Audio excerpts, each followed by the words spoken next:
Ya, pasca pembunuhan driver Grab oleh dua orang pelajar di kota Semarang, ini driver Grab apakah kemudian ada kekhawatiran atau justru juga ketakutan? Dan kita pengen tahu, apakah mereka juga pernah mengalami pengalaman buruk selama kemudian menjadi driver Grab? Kita akan mencoba memesan driver Grab dan nanti kita akan tanya kepada sopir tersebut. Ikuti perjalanan saya di Semarang Extra.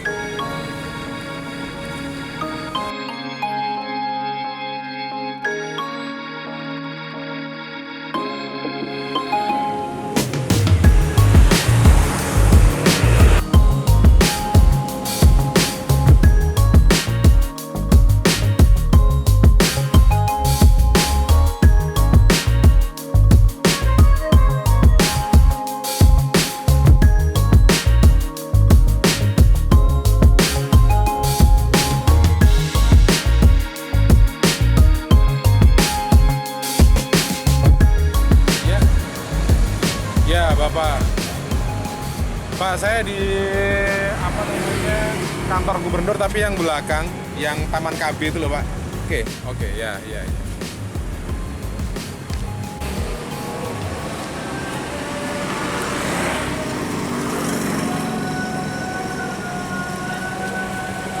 Grab, Ahmad. Siap.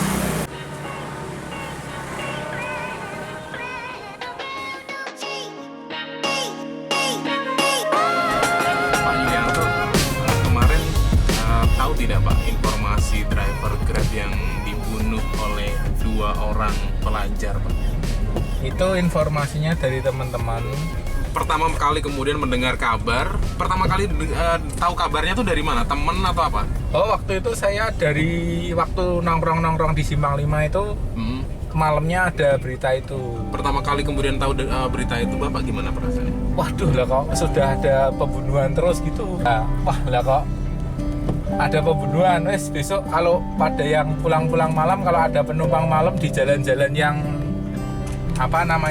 jalan-jalan yang sekiranya rawan, mending nggak usah diambil begitu.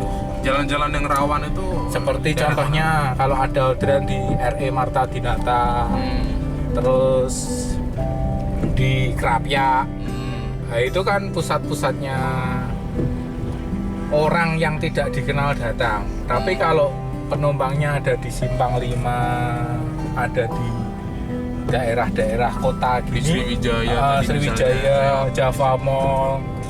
Nah kalau ordernya di arteri Soekarno-Hatta ya kita buang aja. Soalnya situ juga daerah-daerah rawan. Pak, tapi kenal tidak dengan korban DS? Tidak kenal saya. Sama sekali tidak kenal. Saya belum pernah lihat wajahnya. Tapi ketika kemudian mendengar itu Bapak prihatin atau wah itu kayaknya resiko? Ya prihatin. Kemarin kita teman-teman juga ngumpulin dana, dikasihkan di kardus itu seikhlasnya, ngumpulin semua terus dibawa ke rumah korban. Salah satu teman-teman kami yang membawa. Oke, ada penggalangan dana untuk keluarga korban yang ditinggalkan. Pak, kemudian setelah kejadian itu Bapak merasa takut atau khawatir gitu untuk narik? Oh enggak, saya enggak khawatir, enggak takut. Karena saya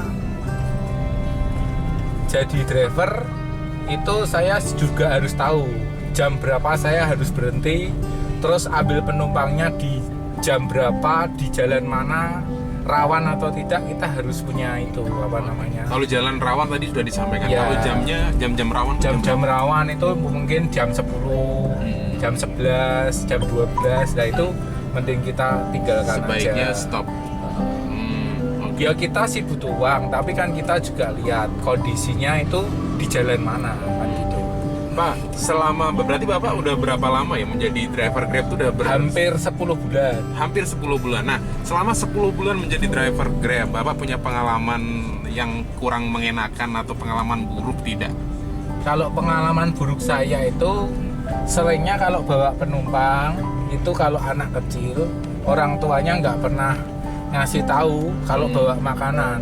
Itu seperti contohnya coklat lumer, itu seringnya diorat-arit di jok.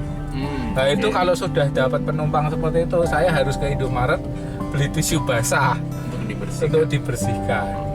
Tapi kalau untuk percobaan tindakan kejahatan itu? Oh, belum pernah saya.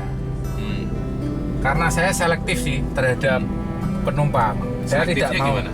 Ya sekiranya kalau saya lihat penumpangnya kok kelihatannya nggak enak gitu, saya lihat dari jauh gitu, kondisi jalannya juga nggak enak, langsung saya ngomong, Pak, saya kondisi bannya bocor nih Pak, gimana Bapak mau nunggu atau Bapak cancel aja?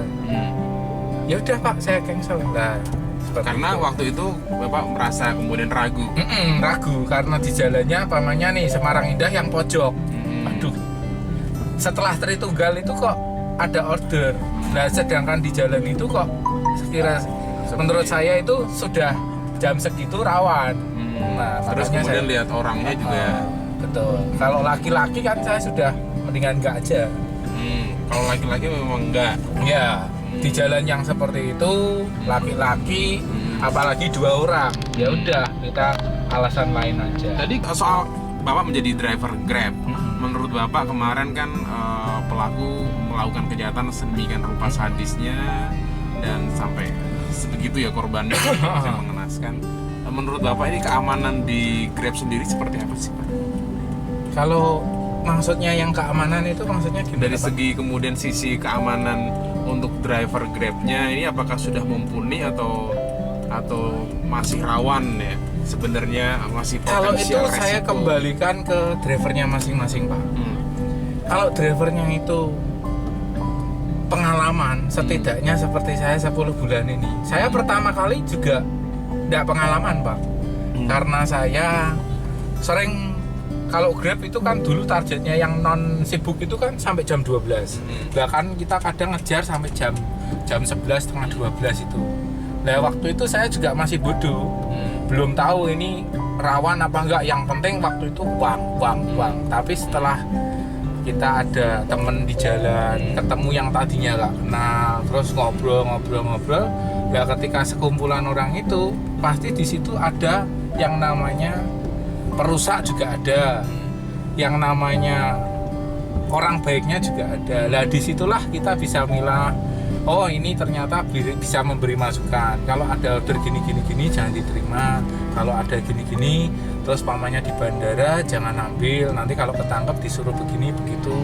Nanti kalau ditawang ambilnya di sono, jangan di sini gitu. Nah, dari situ pengalaman seperti itu Pak, kita bisa tahu, oh ternyata di lapangan tuh seperti ini, begitu. Ya, semua itu tergantung kita mau membawa diri kita untuk jadi lebih baik atau tidak.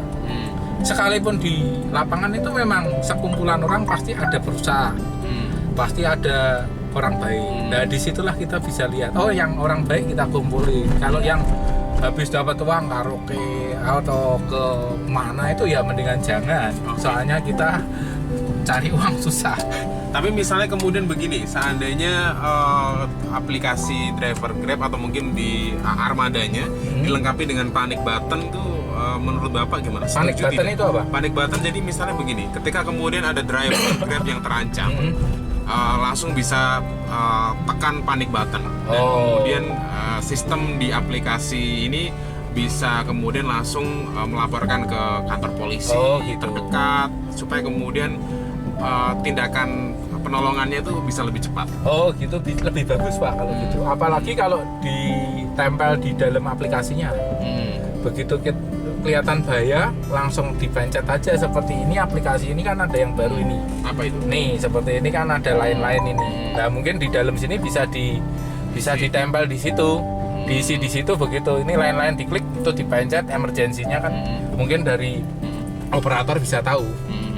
Gitu. Selama ini kalau saya narik itu belum pernah ada masalah sih. Alhamdulillah ya. Iya. Lagian gesekan-gesekan terhadap sesama teman nggak ada. Tergantung kita sih. Kalau kita care ya semua orang pasti care. Tapi kalau dengar-dengar dari cerita-cerita teman juga ada nggak sih yang kemudian takut ya akhirnya, atau mungkin justru malah setelah kejadian itu tidak mau narik lagi gitu? Oh, kalau selama ini teman-teman kita tidak pernah ada yang seperti itu. Nggak pernah ya. Jawabannya ya kembali lagi, dia tidak selektif. Terima kasih banyak Pak Yuli, hati-hati di jalan. Ya, barusan saya kemudian sudah naik Grab car dan tapi kemudian saya sudah tanya-tanya kepada drivernya, mereka punya cara supaya kemudian bisa terhindar dari tindakan kejahatan, yaitu selektif memilih rute yang diambil, kemudian juga selektif jam ya, karena juga ada jam-jam rawan dan rute-rute yang rawan yang kemudian perlu sebaiknya dihindari. Terima kasih banyak sudah mampir di channelnya Semarang Extra. Saya Rahman Pratama, sampai jumpa.